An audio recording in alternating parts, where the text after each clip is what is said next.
കുഞ്ഞിരാമായണം, ഗോദ എന്നീ സിനിമകളിലൂടെ ശ്രദ്ധേയനായ സംവിധായകൻ ബേസിൽ ജോസഫ് വിവാഹിതനാകുന്നു. കോട്ടയം പുതുപ്പള്ളി ചിറപ്പുറത്ത് സാമുവേൽ സാറാമ ദമ്പതികളുടെ മകൾ എലിസബത്താണ് വധു. August 17 Sultan Bathery saint Mary's ചെറിയ പള്ളിയിലാണ് വിവാഹം. 7 വർഷം നീണ്ട പ്രണയത്തിലൊടുവിലാണ് കോട്ടയംകാരി എലിസബത്തിനെ വയനാട്ടുകാരൻ ബേസിൽ വിവാഹം ചെയ്യുന്നത്.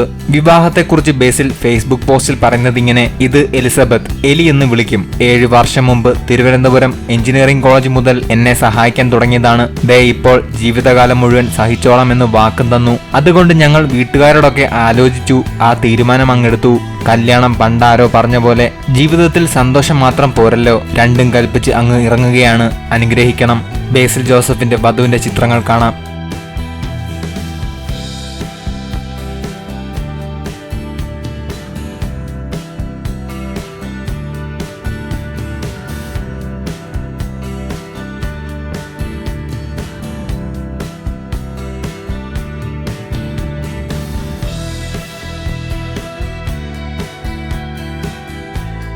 ഈ ചാനൽ സബ്സ്ക്രൈബ് ചെയ്തു ബെല്ലൈക്കണിൽ അമർത്തൂ. പുതുപുത്തൻ വിനോദ വാർത്തകൾ എന്നും നിങ്ങളെ തേടിയെത്തുന്നതായിരിക്കും.